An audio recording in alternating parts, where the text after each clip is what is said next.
do you even want this dog? And the answer that I got was what I had been dreading for a long time. They said that they did not want to keep her.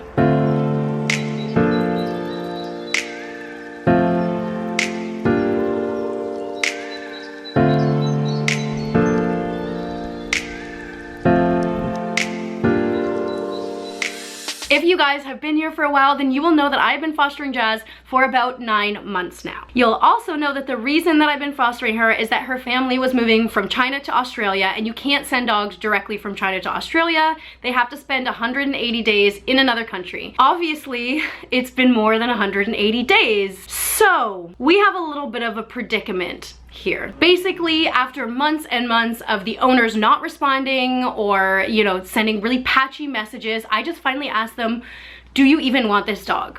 And the answer that I got was what I had been dreading for a long time. They said that they did not want to keep her. Just to give a little bit of a background with these people, I didn't go through a rescue. I found them on Facebook. It was something that was shared, a friend of a friend, of a family that was looking for someone in Toronto to foster their dog, and I had been looking into fostering anyway, so I jumped on it. She arrived. Honestly, I should have known right from the start that there were going to be issues because they didn't care what food I gave her. They didn't really ask me any questions about myself. They didn't care about what her schedule would be like. They didn't really like want updates or anything like that. So already it was a little bit weird, but I just kind of brushed it aside as, you know, they were busy with their move, blah, blah, blah, blah, blah. I'm a very trusting person, so I was just hoping that everything was going to be okay from all of this. And I did not expect them to say that they didn't want her after 9 months of me taking care of her. Let me tell you that. So immediately upon them telling me that they didn't want her, I started researching different rescues, and I gave a whole bunch of different options and sent it to them. And the worst part of this whole process is not even that they told me that they don't want her. It's the fact that when I gave them other options, they just completely ghosted me. They stopped talking to me. They didn't care. Basically, they didn't care what happened to her. I gave them options. They stopped responding to me. And I think that's what makes me the most sad and mad about this whole process, is that someone can just take a dog that is a part of their family, send it to another country with someone that they don't know, in a place that they don't know, and then later on just toss it aside and not even care what happens to it. If you think that you are responsible enough to get a dog, then you need to be responsible enough to care for it for its entire life. And if you can't do that, because I get it, things change in your life and sometimes you can't control it, but you need to be responsible enough to find someone who can take care of that dog and communicate with them. You don't just ghost them and have somebody else deal with your problems. That's why it is so important, as I have just learned, to go through a rescue if you want to foster a dog, because something like this could happen. I am out about $1,000 through this whole process, in that I have spent money on food or boarding or toys or anything like that, that they had originally said that they would reimburse me. And then obviously they're not, they've disappeared into the wind. So I am out about $1,000, not to mention all the time and effort and energy that I put into this dog and giving her a home just as if she were my own dog. And it's not fair to me. It's definitely not fair to Jazz to be tossed around like this, and it breaks my heart that someone could do this. I'm a foster mom now, and I have to find a forever home for this dog who I fully love, but know that I can't take care of myself. So what I did was I messaged all of those different rescues. Some of them were really supportive, others were not. Most rescues here in Toronto, they charge about $375 for you to surrender a pet, and that pays for the vet bills and things like that.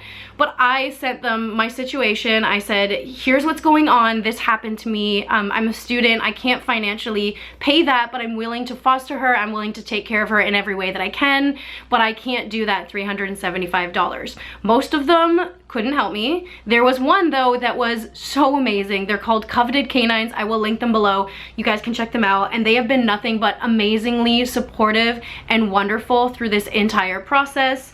They immediately said that they would help me out and take Jazz in, and I agreed to foster her during that whole time as well and bring her to all the vet stuff and do all of those things, because I do want to make sure that she is taken care of. It's not like I'm just giving her to this rescue and I'm like, here you go, I don't want her anymore. Like, I'm taking care of her until she finds her forever home. She's a great dog, honestly guys. She is so great. She's got her little quirks, as most rescues do, but in general she is so loving and sweet and amazing and so friggin' beautiful. So go and check her out. Go and check out the website for Coveted Canines because I think that they're amazing. So now let's talk about why I can't actually keep her, because I've told you guys a million times how much I love her. So I need to explain, I think, why I can't keep her. And that is that I have another dog. So that's 2 dogs in my house. And I am not at the place that I'm at in my life right now financially stable enough to care for 2 dogs. Dogs can be expensive. So not only is it the money, but it's also the time and attention that it takes to be able to care for all of these dogs.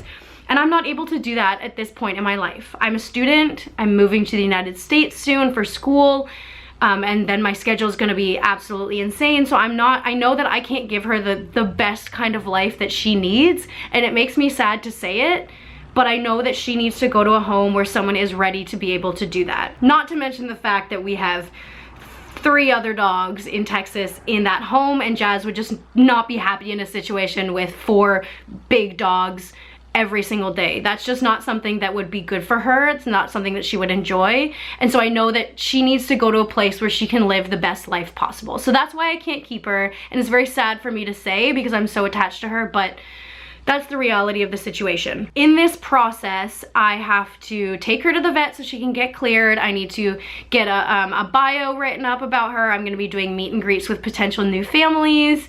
And we're just gonna be getting her on the way to finding her forever home. I'm gonna be fostering her the entire time. I'm gonna be bringing you guys along for that whole process because this is my first time as a foster too, and I want to share it with you for any of you guys that are also thinking about fostering, and also just for support. Like, this is my first time doing it. I didn't expect this to happen, and it would just be nice to have kind of a little community here where we all can just talk about what's going on and what's happening.